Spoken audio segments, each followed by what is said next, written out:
Berita Al-Hijrah 24 Muharram 1 September, pembayaran bantuan khas COVID-19 disegerakan. Juga jemaah terkejut surau dikhianat.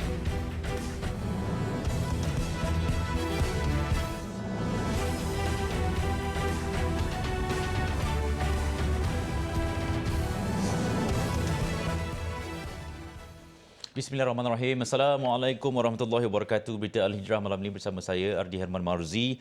Anggota tentera darat daripada 10 Brigad Para yang dikhawatiri lemas ketika menjalani latihan di Sungai Pahang dekat Kampung Batu Bor Baru Bera pada Ahad lalu dijumpai 7.55 pagi tadi. Mayat mangsa Lance Corporal Muhammad Azrin Mat Isa 27 tahun dijumpai timbul di tebing Kampung Serengkam, daerah Maran.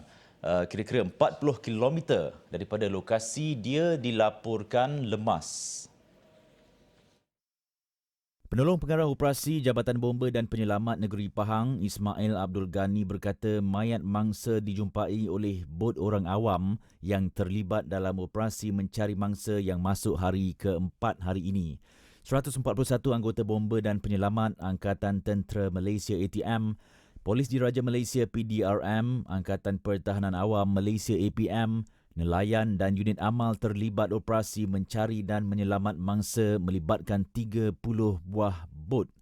Mayat mangsa dibawa ke Hospital Sultan Haji Ahmad Shah, Temerloh. Ahad lalu Lance Corporal Muhammad Azrin hilang selepas terjatuh ke dalam Sungai Pahang ketika cuba menyeberangi sungai berkenaan sewaktu menjalani latihan. Dalam kejadian kira-kira 4.40 petang itu, mangsa yang merupakan anggota 10 Brigad Para sedang melaksanakan fasa latihan taktikal menyeberangi sungai. Petang semalam yang di-Pertuan Agong Al-Sultan Abdullah Riayatuddin Al-Mustafa Billah Shah mencemar duli meninjau dan menyertai operasi pencarian mangsa.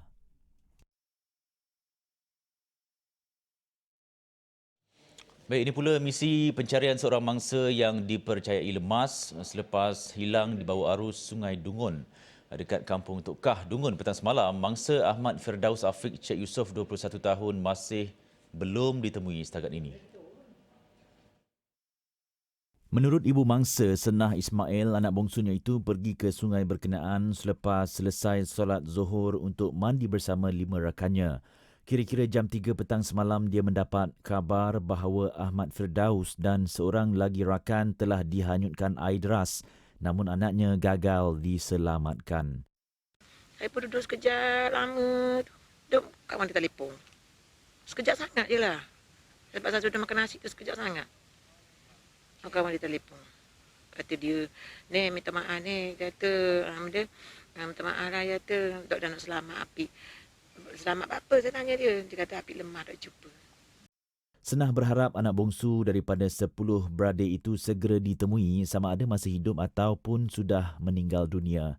Sementara itu, seorang rakan mangsa yang terselamat, Zulfadli Muhammad Hasmadi, 21 tahun berkata dia ketika itu hampir tenggelam kerana mengalami kekejangan kaki. Ulu buluh. Saya dah paut dengan buluh tu. Dengan keadaan kaki krem tu, dia orang angkat saya naik. Yang itulah. Masa tu tenggelam? Masa tu tenggelam dekat tu. Situ sebenarnya ada batu kayu semua. Dia tenggelam kat situ. Dia pusar. Ada timbul sekali? Dia timbul-tenggelam sampai dekat situ dia terus hilang. Ketua Polis Daerah Dungun, Superintendent Baharudin Abdullah berkata operasi mencari dan menyelamat SAR hari ini melibatkan kira-kira lebih 60 anggota penyelamat termasuk orang awam. Kalau kita tengok sekarang itu keadaan air yang keruh lah. Keadaan air yang keruh itu yang menyukakan pihak scuba dan juga unit anjing lah. Kalau kita tengok arus tidaklah deras sangat, cuma itulah kekurangan dari segi keadaan sungai yang keruh. Pencarian diperluaskan 5 km dari muara Sungai Dungun ke lokasi kejadian dengan menggunakan 11 buah bot dan juga menggunakan 2 ekor anjing pengesan K9. Baik, seorang penganggur dihadapkan ke Mahkamah Session Kota Baru hari ini atas pertuduhan cuba membunuh bapa kandungnya Selasa minggu lalu. Bagaimanapun tertuduh Muhammad Nur Amin Azmail, 28 tahun, yang mengalami masalah mental mengaku tidak bersalah. Mengikut pertuduhan, lelaki itu didakwa dengan pengetahuannya telah cuba membunuh ayah kandung Azmail Muhammad Salmon, 66 tahun, dengan cara menikam pada bahagian leher dengan menggunakan sebilah pisau. Perbuatan itu dilakukan di sebuah rumah di hadapan Pasar Bacok.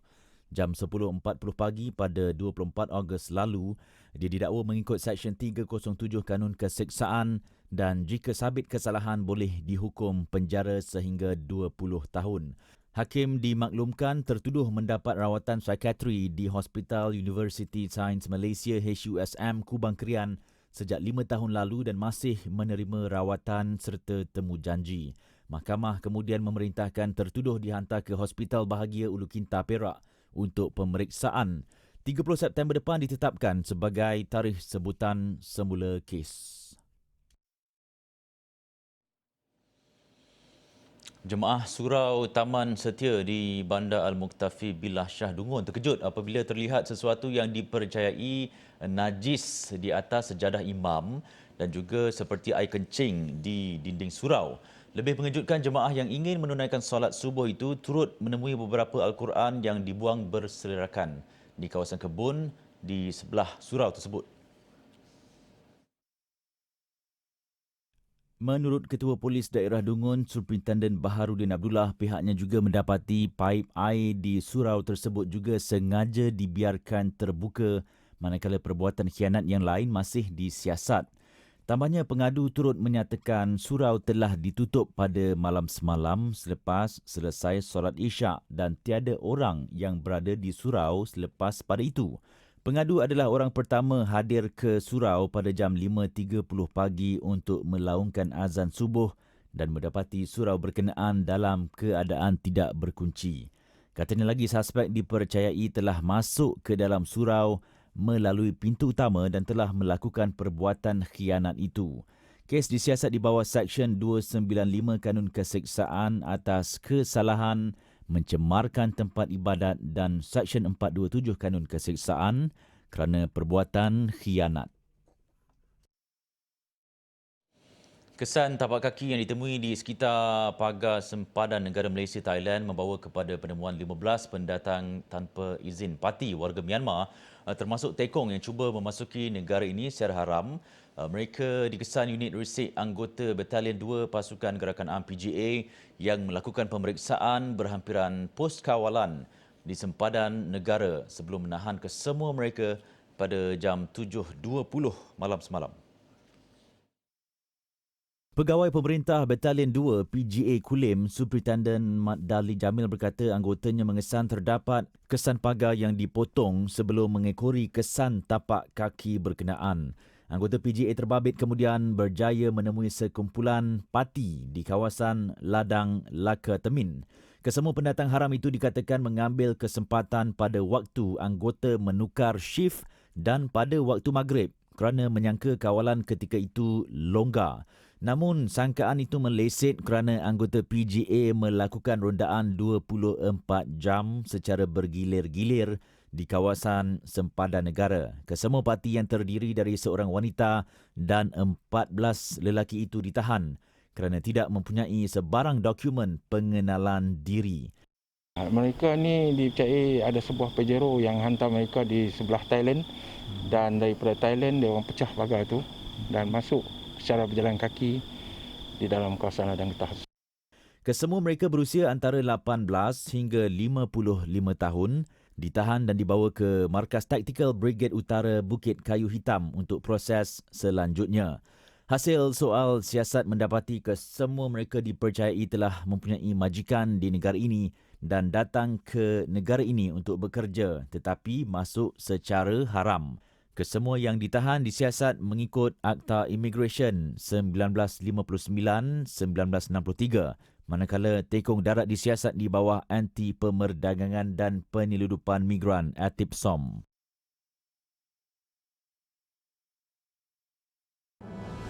Terkesan pandemik, Mahat Tahfiz swasta berisiko ditutup.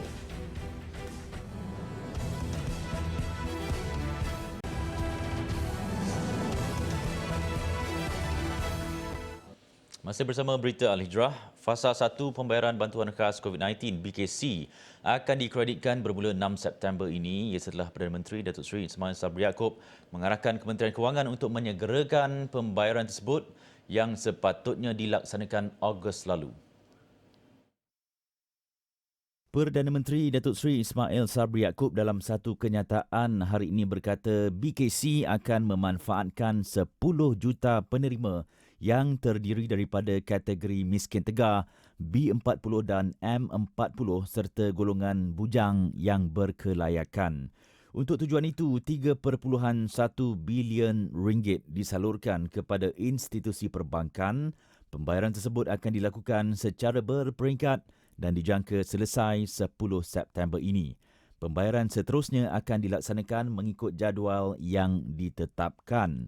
Kriteria kelayakan penerima bagi miskin tegar dan B40 ialah bersandarkan semakan bantuan prihatin rakyat 2021, iaitu pendapatan RM5,000 ke bawah bagi isi rumah atau warga emas, manakala bergaji RM2,500 ke bawah untuk individu bujang. Golongan M40 pula layak menerima BKC sekiranya melaporkan cukai pendapatan dengan jumlah gaji antara RM5,001 hingga RM9,000 bagi golongan isi rumah dan berpendapatan RM2,500 ke bawah untuk individu bujang. Bagi fasa 1, golongan miskin tegar akan menerima bayaran RM500, manakala warga emas, sebatang kara dan bujang masing-masing RM200. Golongan B40 pula akan menerima RM500, manakala warga emas, sebatang kara dan bujang masing-masing RM200. Kumpulan M40 merangkumi kategori isi rumah akan menerima RM250, manakala warga emas, sebatang kara dan bujang masing-masing RM100. Bayaran BKC seterusnya akan dilaksanakan mengikut jadual ditetapkan dan pengumuman lanjut bakal dibuat oleh Kementerian Kewangan. Menteri di Jabatan Perdana Menteri Hal Ehwal Agama Idris Ahmad akan memastikan kesemua 14 agensi di bawah seliaannya sentiasa bersatu sebagai sebuah keluarga untuk menjaga serta meningkatkan kebajikan umat Islam di negara ini. Jelasnya selain bertepatan dengan objektif keluarga Malaysia, konsep tersebut juga dilihat lebih mesra dalam memantau agensi-agensinya melaksanakan fungsi masing-masing sekaligus dapat menyelesaikan isu-isu agama yang dibangkitkan dengan segera. Jadi kita memiliki 14 agensi di bawah agensi Islam kita ni. Kita harapkan kita dapat collaborate, kerjasama sebagai satu keluarga untuk mencapai pengisian kita di dalam keluarga Malaysia. Dan apa yang penting, 14 agensi ini kita nak satu wahdah. Ada wahdatul fiqh, kesatuan fikrah. Dan situlah lepas itu pula akan melahirkan wahdatul amal, kesatuan tindakan kita untuk kebaikan ummah dan juga untuk kebaikan agama kita serta kebaikan negara kita. Tambahnya, dengan tema bersama agensi Islam menyantuni keluarga Malaysia mendepani COVID-19, beliau berharap ia dapat dijadikan panduan kepada semua agensi Islam di bawah kementeriannya dalam melaksanakan dasar serta program yang menjurus ke arah membawa keluar keluarga Malaysia daripada kesempitan hidup akibat COVID-19. Sementara itu, dalam ucapan sulungnya secara dalam talian, Idris berkata beliau memfokuskan 5 strategi terbaik bagi merealisasikan tema tersebut. Antaranya adalah pemantapan mental, jasmani dan rohani, pemantapan sistem pendidikan Islam, pemantapan institusi kekeluargaan, sosial dan komuniti Islam, pemantapan institusi masjid dan surau serta pemantapan sosioekonomi ummah. Sementara itu, Idris telah menetapkan tempoh kurang 10 hari kepada semua agensinya untuk merangka pelan intervensi agensi agama mendepani COVID-19 bagi memastikan 5 inisiatif mantap dapat dijayakan dengan segera. Terdahulu Idris melapor diri bagi memulakan tugas secara rasmi di Kompleks Islam Putrajaya pagi tadi. Turut melapor diri Timbalan Menteri di Jabatan Perdana Menteri Hal Ehwal Agama, Datuk Ahmad Marzuq Syari. Selepas mengimbas kad perakam waktu, beliau menghadiri mesyuarat Kabinet secara maya yang pertama di bawah pentadbiran Perdana Menteri Datuk Seri Ismail Sabri Yaakob. Kementerian Pembangunan Luar Bandar telah memperuntukkan RM3 juta bagi membantu mangsa tragedi kepala air Gunung Jerai yang menyebabkan banjir besar daerah Yan dan Kuala Muda pada 18 Ogos lepas.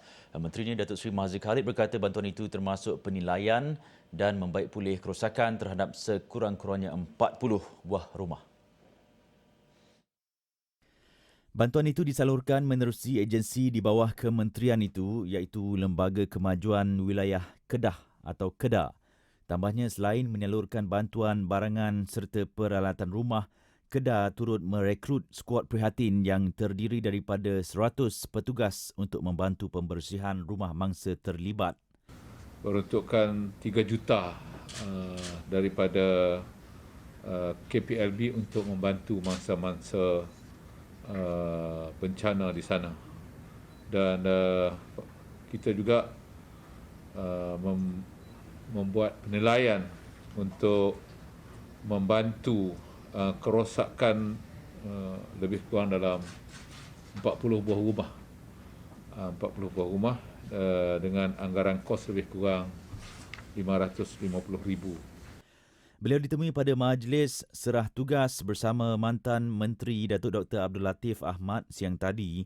Pada 23 Ogos lalu, Perdana Menteri Datuk Seri Ismail Sabri Yaakob mengumumkan bantuan segera berjumlah RM75 juta bagi membantu Kerajaan Negeri Kedah memperbaiki segala kemudahan awam dan infrastruktur di Yan dan Merbuk yang rosak akibat tragedi berkenaan.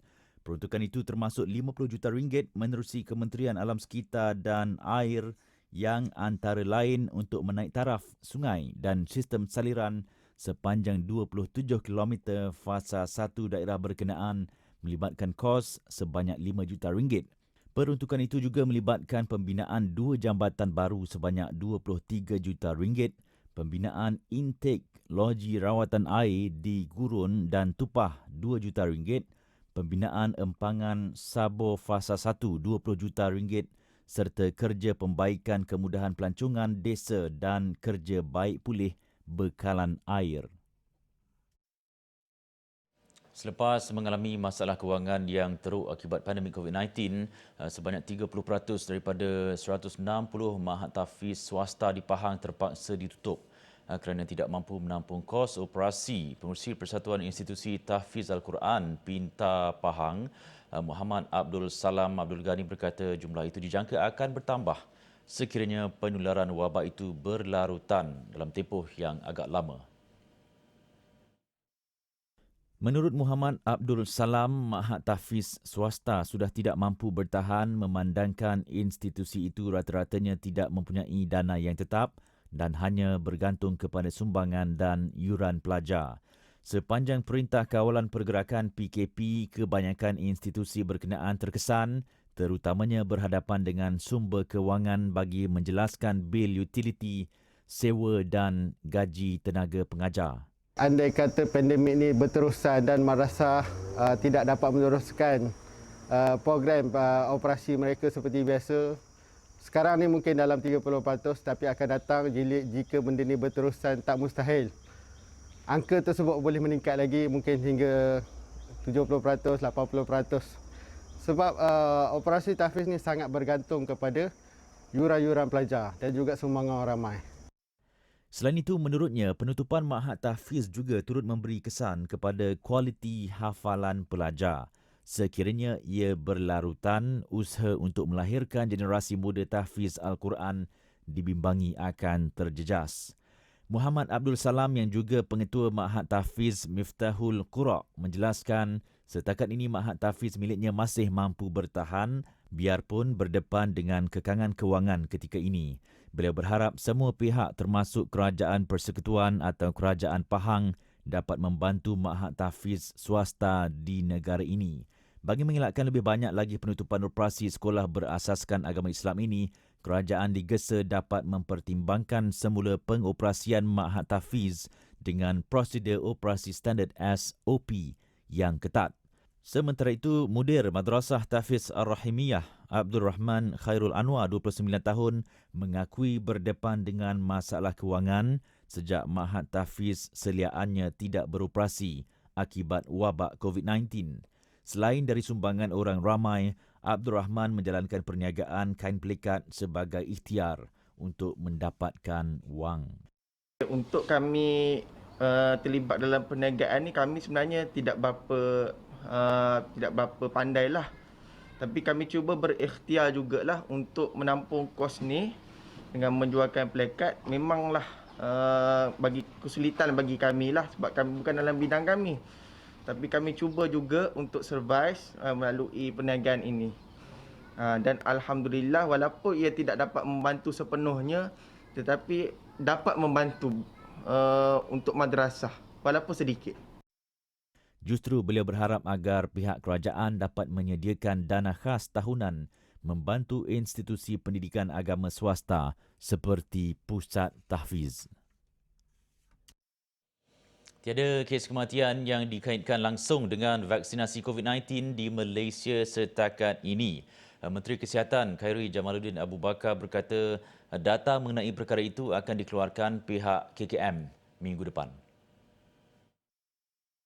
Sehingga hari ini saya ingin menegaskan bahawa tidak ada satu pun kes kematian yang telah menunjukkan causal link ataupun kaitan langsung dengan vaksinasi.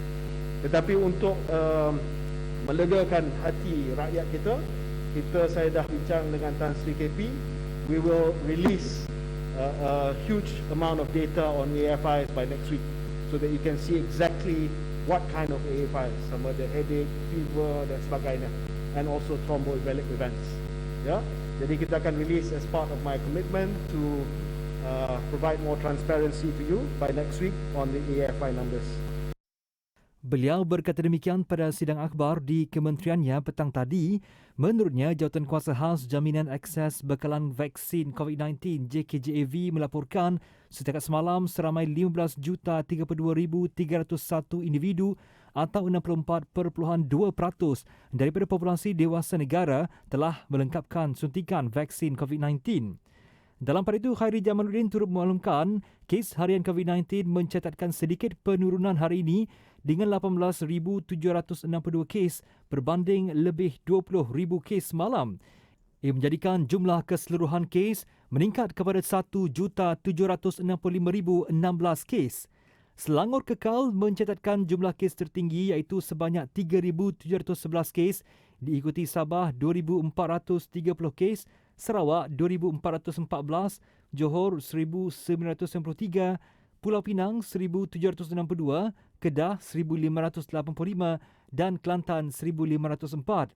9 lagi negeri mencatatkan kes COVID-19 bawah 1,000 kes iaitu Perak 899, Pahang 715, Kuala Lumpur 573, Terengganu 506, Melaka 309 dan Negeri Sembilan 291. Selain itu, Putrajaya merekodkan 34 kes, manakala Perlis dan Labuan masing-masing 33 dan 3 kes.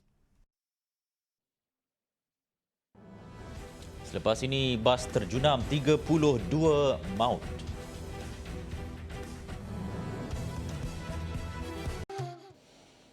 Perkembangan luar negara di 5 Peru, insiden sebuah bas terjunam dari tebing menyaksikan sekurang-kurangnya 32 terkorban, termasuk 2 kanak-kanak, manakala lebih 20 lagi cedera.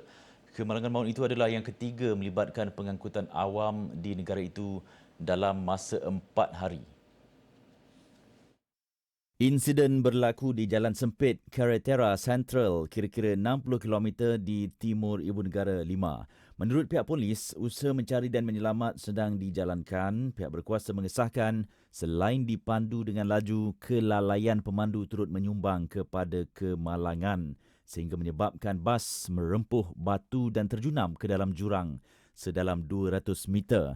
Ini adalah kemalangan maut ketiga di negara Amerika Selatan itu dalam tempoh kurang seminggu. Ahad lepas, 22 maut ketika 2 bot bertembung di Sungai Amazon. 2 hari sebelumnya, sebuah bas jatuh ke jurang di tenggara negara itu dan telah mengorbankan 17 nyawa.